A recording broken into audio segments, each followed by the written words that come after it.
shoutout nga pala kay Gilbert Ferraris.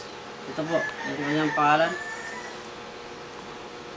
Siya po ay taga San Andres Bukid.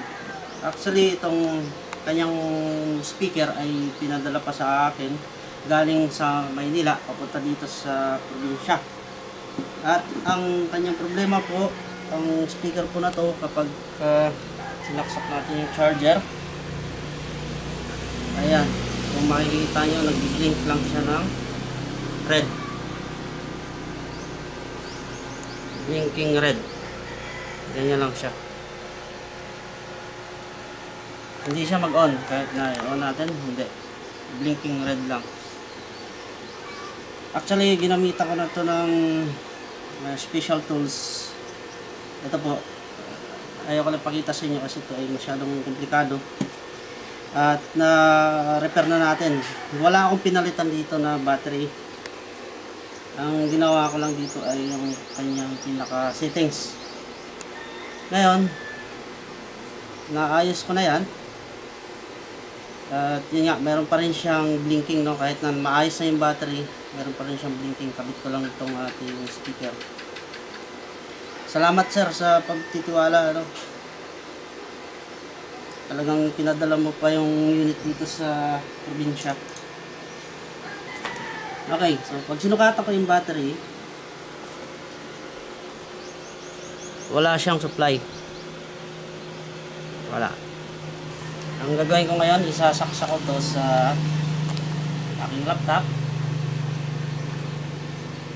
Saksak na siya, tapos yung condition pa rin ng ating speaker, blinking red pa rin siya. Ngayon, balik tayo dito sa battery. Sukatan ko. Meron siyang konti, 6 volts, tapos nagda-drop, drop. Pag sinukatan niyo po yung battery dito sa ilalim, meron siyang volts, may nasusukat ako. Pwede na natin yan. Ayan, meron siyang almost 4 volts. Ganon din sa kabila, meron din yan. Pero pagdating dito ay nagda-drop siya. Nagda-drop unti-unti. Dropping. Antayin ko lang yan na mag-drop.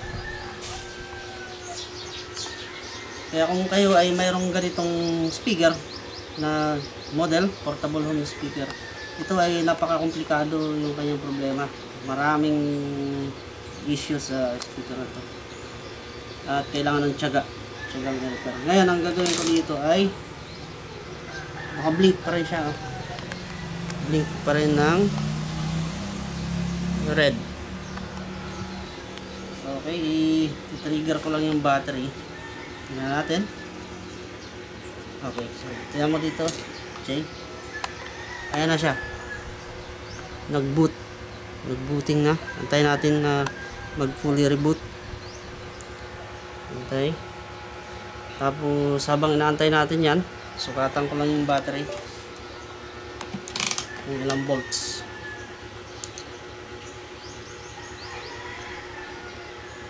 Ayan, meron siyang 8 volts. At yung supply niya ay stable, 8 volts. Balikan natin dito. Ayan na. Nag-boot na siya.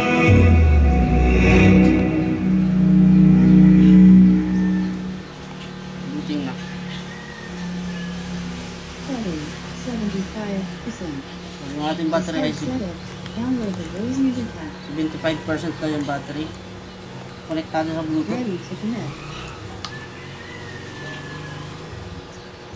Patutulugin ko lang.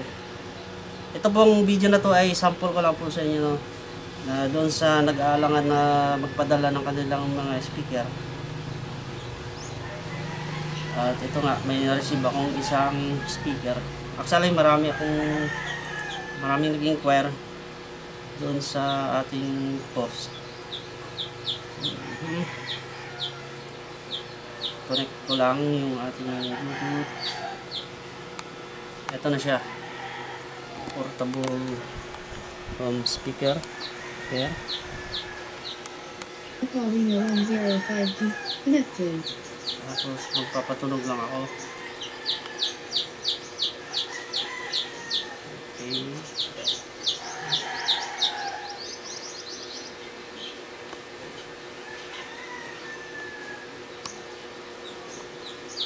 Hanap tayo ng hindi copyright na music. Ito.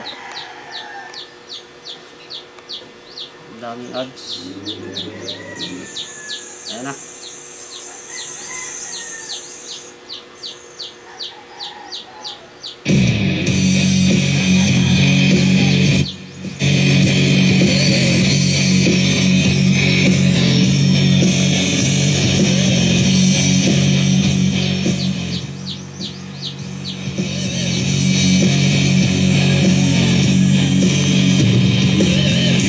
Pause, play.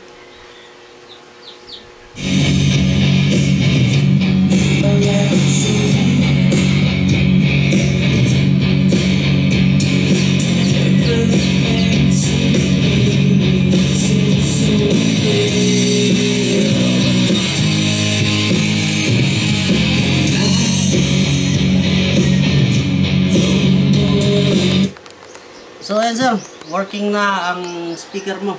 At yun nga, maraming salamat sa pagtitiwala. Ayun, wala tayong pinalitan dito. Ang ginawa lang natin dito ay software repair. Wala tayong hardware na pinalitan. Ayun, thank you so much and God bless.